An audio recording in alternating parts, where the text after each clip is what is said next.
warahmatullahi wabarakatuh. Alhamdulillah, assalatu wassalamu ala rasulillah wa ala alihi wa sahbihi wa mawalah, amma ba'du. Puji syukur kehadirat Allah subhanahu wa ta'ala atas segala rahmat dan karunia-Nya. Kita diberikan kesehatan dalam iman dan keislaman, sehingga kita bisa membuat dan menyusun materi pembelajaran tentang menghindari perkelahian antar pelajar, minuman keras, dan narkoba. Materi ini disusun sebagai bagian dari upaya kita untuk membekali generasi muda, khususnya anak-anak di usia remaja, dengan pengetahuan dan pemahaman yang mendalam mengenai bahaya perilaku menyimpang yang terkait dengan perkelahian atau tawuran antar pelajar. Perkelahian antar pelajar, konsumsi minuman keras, dan penyalahgunaan narkoba adalah masalah yang serius yang dapat mempengaruhi perkembangan fisik, mental, dan juga sosial para pelajar.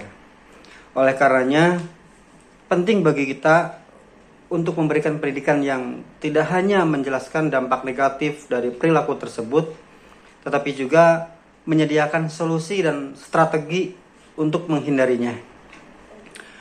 Dalam materi ini, kami akan membahas berbagai aspek terkait perkelahian antar pelajar, minuman keras, dan narkoba. Kita akan memperoleh dan mempelajari penyebab, dampak, dan juga cara pencegahan serta penanggulangan dari perilaku-perilaku tersebut. Harapan kami, melalui pemahaman yang lebih baik, para pelajar dapat membuat keputusan yang bijak dan bertanggung jawab, serta mampu menciptakan lingkungan sekolah yang aman, sehat, dan harmonis. Kami berharap materi ini pun dapat menjadi panduan yang bermanfaat bagi pendidik, orang tua, dan siswa di dalam upaya menciptakan generasi muda yang cerdas, sehat, dan berakhlak mulia. Semoga Allah Subhanahu wa ta'ala senantiasa memberkati kita dan usaha kita, dan memberikan petunjuknya dalam setiap langkah yang kita ambil untuk kebaikan kita bersama. Selamat belajar. Bismillahirrahmanirrahim. Semoga materi ini bermanfaat. Seperti yang telah diungkapkan tadi di awal, kita akan mempelajari materi pendidikan agama Islam dan budi pekerti, khususnya bab mengenai menghindari perkelahian antar pelajar, minuman keras, dan narkoba. Namun tidak akan semuanya kita bahas pada kesempatan ini. Insya Allah untuk saat ini kita akan membahas mengenai menghindari perkelahian antar pelajar. Dan untuk sesi minuman keras dan narkoba, kita lanjutkan pada sesi yang berikutnya. Adapun tujuan mengapa pembelajaran ini perlu dilaksanakan, yaitu untuk memecahkan masalah perkelahian antar pelajar, kemudian minuman keras dan narkoba dalam perspektif Islam. Meyakini bahwa agama Islam melarang melakukan perkelahian antar pelajar, kemudian membiasakan sikap taat pada aturan, peduli sosial, tanggung jawab, dan cinta damai. Nah, ini tujuan pada pembelajaran kita kali ini. Jadi diharapkan setelah kita mempelajari bersama mengenai menghindari perkelahian antar pelajar, kalian akan dapat memahami dan mengerti. Sekarang silakan amati gambar di samping ini. Pantaskah seorang pelajar demikian? Di dunia pendidikan, khususnya para pelajar, itu sudah banyak tinta emas yang ditorehkan oleh para pelajar muslim dengan segenap prestasi yang diraihnya. Kenapa bisa begitu? Jawabannya ya karena Islam mengilhami dan menginspirasi seluruh tatanan hidupnya agar hidup itu bermanfaat sebanyak-banyaknya untuk orang lain. Sebagaimana yang disebutkan oleh Rasulullah SAW, khairun nas anfa'uhum linnas. Sebaik-baik manusia adalah yang bermanfaat untuk manusia yang lainnya. Prestasi itu tidak hanya diukur dari pencapaian yang berskala nasional, internasional, kabupaten, kota, dan sebagainya.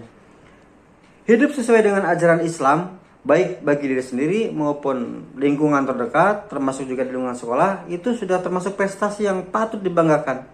Apa gunanya berprestasi besar, tinggi, tapi tidak sholat? Nah, jadi mengapa harus berkelahi dan terlibat tawuran? Apa manfaatnya? Tidak ada, bukan? Justru kerugian yang didapat. Termasuk hukum akhirat yang sudah menanti kita.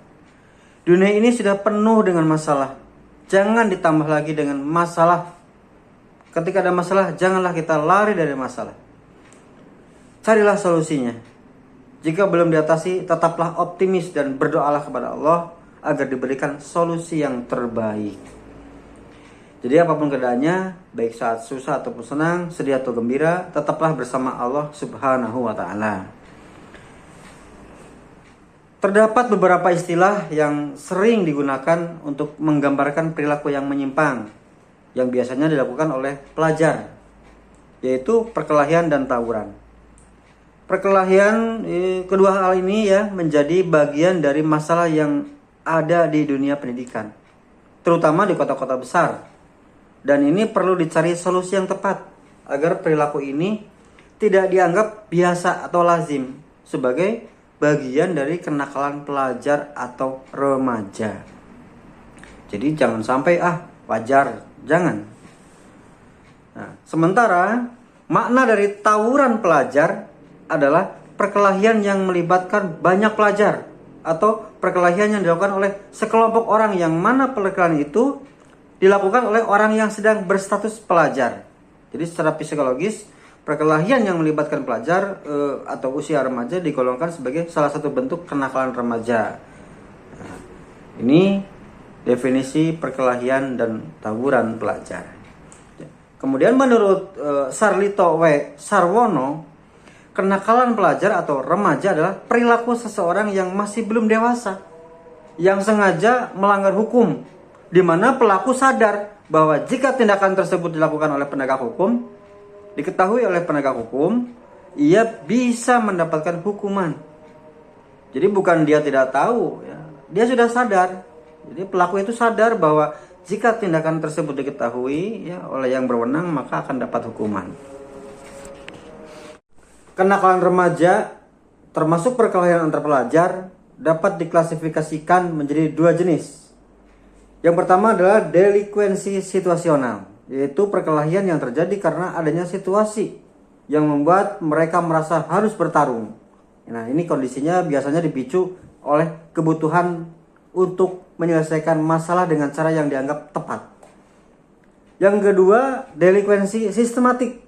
Itu pelajar yang terlibat dalam perkelahian ini adalah anggota dari suatu organisasi atau komunitas atau geng yang memiliki aturan dan kebiasaan tertentu yang harus diikuti, termasuk berkelahi, melukai, mencuri, ya, melakukan tindak kriminal lainnya. Nah, ini klasifikasi perkelahian antar pelajar. Kemudian faktor penting adanya perkelahian antar pelajar. Yang pertama adalah rational choice, yaitu adanya perkelahian pelajar yang disebabkan oleh faktor individu, motivasi, pilihan dan kemauannya sendiri. Nah, di Indonesia banyak yang menyetujui bahwa pendapat ini ya. Misalnya anak yang nakal ditaruh di pesantren agar imannya mantap sehingga tidak nakal lagi. Yang kedua, social disorganization, yaitu adanya perkelahian pelajar disebabkan faktor lingkungan. Berkurangnya atau hilangnya pranata budaya yang selama ini menopang harmoni sosial. Misalnya orang tua yang semakin sibuk melupakan pendidikan anak-anaknya, atau guru yang terlalu sibuk ya, banyak memberikan PR dan sebagainya. Yang selanjutnya yaitu strain, yaitu adanya perkelahian pelajar disebabkan faktor tekanan yang besar dari masyarakat. Misalnya kemiskinan di satu sisi, Sementara di pihak lain, ya, di sisi lain, orang yang kaya sering mempertontonkan kekayaannya. Yang selanjutnya adalah differential association, yaitu adanya perkelahian disebabkan faktor salah gaul, salah pergaulan. Pelajar yang terbiasa bergaul dengan pelajar yang tukang tawuran, anak yang malas, kemudian suka mencuri, suka bolos, dan sebagainya, maka semua itu menjadi perekat.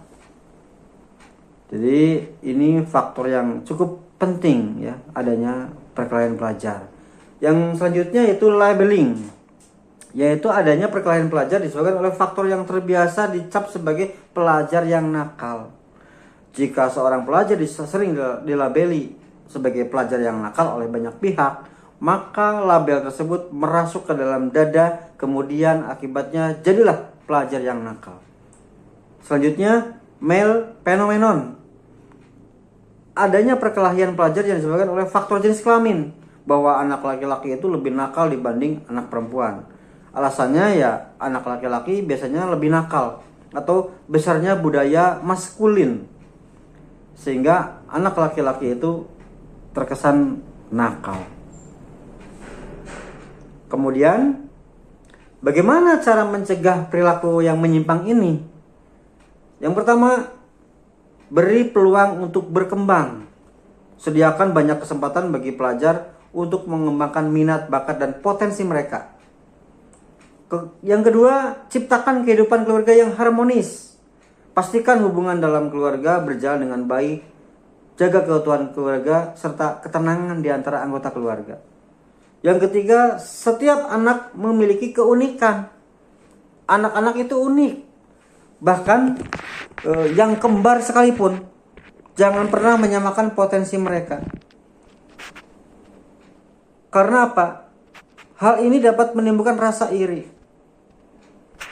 Saat mengambil keputusan, berikan semua pilihan yang tersedia dan biarkan anak memilih sendiri berdasarkan kesadaran mereka. Nah, ini adalah pendekatan terbaik dan paling tepat yang perlu dilakukan. Kemudian, pengaruh pendidikan sekolah. Selain faktor keluarga, pendidikan di sekolah juga memiliki dampak yang besar. Terhadap apa? Terhadap perkembangan pribadi. Pendidikan yang baik akan membantu mengendalikan emosi mereka dan mencegah mereka menyalurkan ke perilaku yang negatif. Yang selanjutnya, peran sekolah dalam pengembangan pelajar.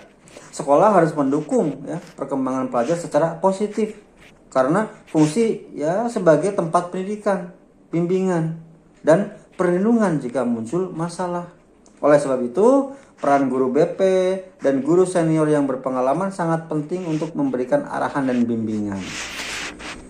Kemudian, ya, organisasi dan lembaga juga penting. Yaitu apa? Membentuk berbagai organisasi atau lembaga yang menampung aktivitas pelajar, baik di sekolah, ya, seperti OSIS dan sebagainya, Pramuka, Paskibra, banyak lagi yang lainnya, maupun di lingkungan tempat tinggal seperti Karang Taruna, ya, Majelis Taklim Remaja, dan kelompok pelajar. Nah, ini sangat penting. Jadi di lingkungan juga bisa dibentuk komunitas yang positif. Kita kan tahu, ya, Karang Taruna, Majelis Taklim, ya, komunitas belajar. Jadi intinya kembali kepada ajaran Islam. Jadi Islam tegas tidak pernah mengajarkan kekerasan atau anarkis. Apapun alasannya, menggunakan kekerasan tidak dibenarkan dalam Islam. Tidak boleh hanya sekedar membela tanpa memperhatikan kebenaran itu sendiri. Sebagai Muslim, ya, apalagi seorang pelajar, ya, itu harus bertindak sebagai pemeluk Islam yang sejati.